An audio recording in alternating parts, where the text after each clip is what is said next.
एक बहुत ही खूबसूरत बेटी को जन्म दिया। हमारे घर में चारों ओर खुशी का माहौल था। मेरा पति और मेरी सास बहुत खुश थी क्योंकि ये इनके घर की पहली खुशी थी। और मेरे पति ने मुझे बताया था कि 4 साल बाद उनके पिता घर वापस आ रहे हैं। ये सुनकर मेरी सास की खुशियों का कोई ठिकाना न रहा। मैं कमरे से उठकर बाहर आई ही थी ताकि आने वाले मेहमानों को पानी पिला सकूं कि अचानक घर का दरवाजा खुला और कोई अंदर आया, जिसको देखकर अंदर बैठी काफी औरतों ने घूंघट कर लिया था। बाहर से आने वाला शायद कोई मर्द था। मेरी सास और अर्जुन गेट की तरफ तेजी से जा रहे थे। उस व्यक्ति ने सबका ध्यान अपनी तरफ कर लिया था। मैंने भी उसको देखा तो पानी भरे गिलास मेरे हाथों से छूट गए और मैं ऊपर से नीचे तक कांप गई। फिर अर्जुन ने मुझे बुलाया और बोला, ये मेरे पिताजी हैं जो कि पुलिस में हैं और इनकी पोस्टिंग दूसरे शहर में थी और पिताजी का काम की वजह से इनका घर आना बहुत कम होता है। अर्जुन के पिताजी ने मेरी तरफ देखा और मेरी तारीफ की। बहुत अच्छी बहू है। लेकिन मैं अर्जुन के पिता से पहली बार नहीं मिल रही थी। अब से 5 साल पहले मेरे पिता ने मुझे अपने नशे की लत के कारण किसी कोठे पर बेच दिया था। लेकिन उसी रात उस कोठे पर पुलिस की रेड के कारण मेरे साथ कुछ गलत न हुआ। लेकिन पुलिस कोठे की सारी लड़कियों को उठाकर पुलिस स्टेशन ले आई थी, जिनमें मैं भी थी। बाकी सभी लड़कियां तो बिना डरे खड़ी थी, लेकिन मैं बहुत डरी सहमी और रो रही थी कि इतने में एक लेडी पुलिस ने मेरे सर के बाल पकड़े और मुझे थप्पड़ लगाया और बोली, रोने का नाटक करती है, चुपचाप खड़ी रह। लेकिन मैं उनसे बोलती रही कि मैं बेकसूर हूँ, मैंने कुछ नहीं किया। लेकिन उसने मेरी एक ना सुनी।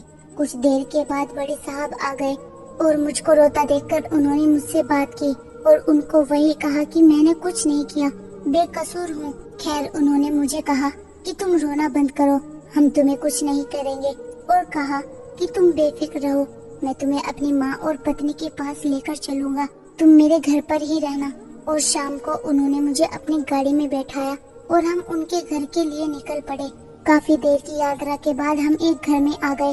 कुछ देर बाद जब मुझे वहाँ कोई दिखाई नहीं दिया तो मैंने पूछा कि तुम्हारी माँ और पत्नी कहाँ हैं? मुझे उनसे मिलना है। उसने कहा कि माँ और पत्नी से भी मिल लेना, पहले मुझसे तो मिल लो। मैं सुनते ही सुन रह गई और उसके अंदर का छुपा शैतान बाहर आ गया और अगले ही पल उसने अपनी हवस की आग को मेरे शरीर से ठंडा कर लिया और मैं बेहोश हो गई। मुझे कुछ पता न रहा कि मैं कहाँ हूँ। सुबह जब आँख खुली तो मैं बेड पर पड़ी थी।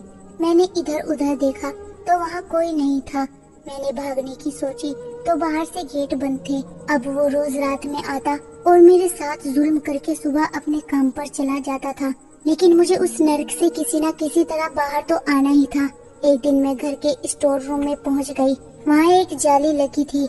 मैंने चाकू से उसको काटना चाहा तो वो मोटी होने के कारण मुझसे एक दिन में नहीं कटने वाली थी, इसीलिए मैं उसके जाते ही उस जाली को काटने में लग जाती थी। इसी तरह कई दिन तक मैं लगातार उसको काटती रही और सुबह में उसके जाते ही मैं उसमें से निकलकर भाग गई। मैंने सोचा जब तक वो घर आएगा मैं बहुत दूर निकल जाऊंगी और इस नर्क से शायद मेरा पीछा छूट जाएगा। और मैं एक बस में बैठ गई और ऐसा ही हुआ। मैं उस जगह से बहुत दूर निकल आई। रास्ते में जब मुझे भूख लगी तो मैंने एक औरत से खाना मांगने की कोशिश की, लेकिन मांगने की मेरी हिम्मत न हुई। खैर, कुछ देर बाद उस औरत ने मुझे बिना मांगे खाना दिया और मैंने ले लिया। शायद वो मेरी हालत समझ गई थी क्योंकि मैं बहुत बुरे हाल में थी। पहनने को चप्पल न थी, कपड़े बहुत खराब हो गए थे। बस वाले ने भी जब मुझसे पैसे मांगे तो मैं रोने लगी और बोली कि मेरे पास पैसे नहीं है। खैर, वो तो चला गया और अब बस अपने आखिरी स्टॉप पर रुक गई तो मैं भी बस से उतर गई और चलते चलते एक गांव में पहुंच गई। वहां मुझे एक बड़ा सा घर दिखा जहां काफी सारी भैंसें बंधी हुई थी और उनके चारे का एक बड़ा सा कमरा था। मैं वहां गई तो मुझे कोई नहीं दिखा और मैं चुपचाप भैंसों के चारे वाले कमरे में छुपकर सो गई। जब सुबह मेरी आँख खुली तो सामने एक लड़का और एक बूढ़ी औरत खड़ी थी जो उस लड़के की माँ थी। वो लड़का कोई और नहीं बल्कि अर्जुन था। उनकी आंखों में हजारों सवाल थे। खैर, मैंने उनको अपनी सारी बात बताई तो उन्होंने मुझे अपने पास ही रख लिया। कुछ दिन में उनके पास रही। हम मिलकर घर का सारा काम करते। ऐसे ही दिन गुजरते रहे और धीरे धीरे अर्जुन मुझे पसंद करने लगा। उसने मुझसे अपने प्यार का इजहार किया और मुझसे शादी करने को बोला तो मैंने उसको पहले उसकी माँ से बात करने को कहा और उसी दिन मेरी तबीयत खराब हो गई। मुझे डॉक्टर ने बताया कि मैं प्रेग्नेंट हूँ। वही हुआ जिस बात का मुझे डर था। इतनी दूर आने के बाद भी उस शैतान के साए ने मेरा पीछा ना छोड़ा। मैंने ये बात किसी को नहीं बताई। फिर अर्जुन ने अपनी माँ से बात करके उनको हमारी शादी के लिए मना लिया और हमारी शादी हो गई। शादी के कुछ दिन बाद मेरी तबीयत बहुत ज्यादा खराब हुई और अर्जुन की माँ मुझे हॉस्पिटल ले गई और डॉक्टर ने मुझे वही बताया जो मैं पहले से जानती थी। मेरी सास ये सुनकर बहुत खुश हुई और जब ये बात अर्जुन को पता लगी तो उसकी खुशी का भी कोई ठिकाना न रहा। मैं ऊपर ही ऊपर हंस रही थी, लेकिन अंदर से बहुत ज्यादा सहमी हुई थी क्योंकि मैं सच्चाई जानती थी। लेकिन अर्जुन की खुशी बढ़ती ही जा रही थी, पर मेरा दिल बहुत दुखी था। फिर मुझे खबर मिली कि मेरे ससुर घर आ रहे हैं, जो 4 साल पहले अपनी नौकरी की वजह से बाहर गए थे और फिर अपनी अय्याशियों के चलते जिन्होंने पीछे मुड़कर नहीं देखा। मगर जब मैंने अपने ससुर को देखा तो मेरे होश उड़ गए, क्योंकि ये वही व्यक्ति था जिसने मुझे बर्बाद किया था। भाग्य मेरे साथ ऐसा खेल भी खेलेगा, ये कभी मैंने सोचा भी नहीं था। मैं बहुत ज्यादा डर गई थी और अपने ससुर के सामने जाने से भी बचती थी। लेकिन जब भी मुझे किसी मजबूरी के कारण जाना पड़ता तो वो मुझे बुरी नजरों से घूरता रहता था।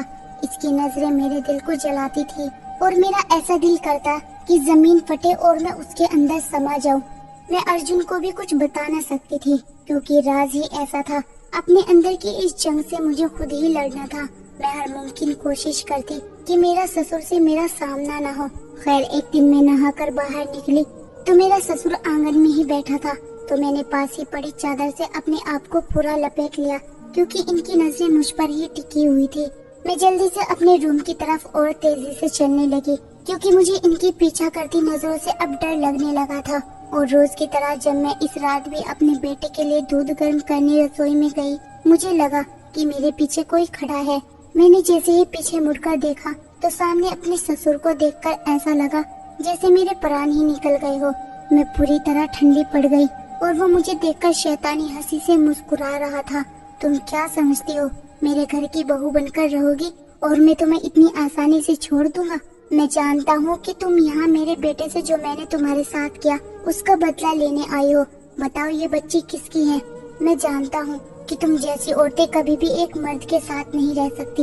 इसकी बातें सुनकर मुझे बहुत गुस्सा आ रहा था, लेकिन मैंने अपने आप को शांत किया और अपने रूम की तरफ जाने लगी। लेकिन मेरे बेशरम ससुर ने मेरा हाथ पकड़ लिया और कहा कि तुम ऐसे नहीं जा सकती, तुम्हें मेरी बातों का जवाब देना ही होगा। आज मैं तुमसे सारा हिसाब चुकता करूँगा। अगर तुम ये सोच रही हो कि मैं ये बात किसी को नहीं बताऊंगा तो तुम्हारी ये गलत फहमी है। मैं तुम्हें आखिरी मौका दे रहा हूँ, तुम यहाँ से चली जाओ और अपनी इस गंदगी को भी अपने साथ ले जाओ। मैं एक बाजारू औरत को अपने घर की इज्जत नहीं बना सकता। ये बात सुनते ही मेरा सब्र का बांध टूट गया और मैंने अपने ससुर को एक जोरदार थप्पड़ लगा दिया। मेरी आंखें गुस्से और जज्बात से नम थी। शर्म आनी चाहिए तुम्हें ऐसी बात करने में। मुझे यकीन नहीं होता कि अर्जुन तुम्हारा बेटा है। तुम जैसा पिता भगवान किसी दुश्मन को भी ना दे। और जिस बच्चे को तुम गंदगी बोल रहे हो वो तुम्हारी ही कर्मों की सजा है। मेरे बोलते ही उसकी आंखें फटी की फटी रह गई और बोलने लगा, तुम झूठ बोल रही हो, ये सब तुम यहाँ रहने की वजह से कर रही हो।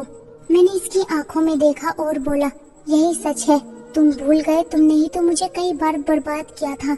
मेरे अंदर इससे पहले इतनी हिम्मत नहीं थी कि मैं इसकी बातों का जवाब भी दे सकूं, लेकिन आज मैं इसकी हर बात का जवाब दे रही थी।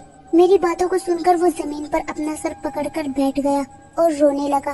वो एकदम पागल सा हो गया था, लेकिन उसकी ये हालत देखकर मुझे जरा भी फर्क ना पड़ा। फिर वो अचानक उठा और घर से बाहर ये कहता हुआ निकल गया, नहीं, ये नहीं हो सकता। मैं जानती थी कि मेरा ससुर अब कभी वापस लौटकर नहीं आएगा। बरसों बाद मैं सुकून से सोई थी, पर सुबह होते ही फिर से घर में हंगामा हो गया कि अर्जुन के पिता कहाँ चले गए। मैं आराम से बैठकर सब कुछ देख रही थी। फिर सबने यही सोचा कि वो फिर से हमको छोड़कर चले गए और सब आराम से बैठ गए। मेरी सास ने भी मेरे ससुर के जाने का कुछ दिन तक शोक मनाया, फिर जिंदगी की तरफ वापस आ गई। मैंने भी इस राज के बारे में कभी किसी को नहीं बताया। अब मैं रोज यही प्रार्थना करती हूँ कि मेरा ससुर कभी लौट कर न आए। अर्जुन मुझे बहुत प्यार करते हैं। अब मुझे 2 बेटे और हो गए, मगर जब भी मैं अपनी लड़की की तरफ देखती हूँ तो मुझे मेरे ऊपर हुआ वो खौफनाक मंजर याद आता है। आप ही बताओ, क्या मैंने अपनी लड़की का राज अपने पति और सास से छुपाकर गलत किया या सही किया? तो दोस्तों, ये थी हमारी आज की कहानी। आपका क्या कहना है इस कहानी के बारे में? कमेंट करके हमें ज़रूर बताएं। वीडियो को लाइक कर दीजिए और चैनल को सब्सक्राइब करके घंटी को दबाकर ऑल पर सेट कर लीजिए, ताकि आने वाले वीडियो आपको तुरंत मिले। मुझे दीजिए अगली वीडियो तक इजाज़त। तब तक के लिए धन्यवाद।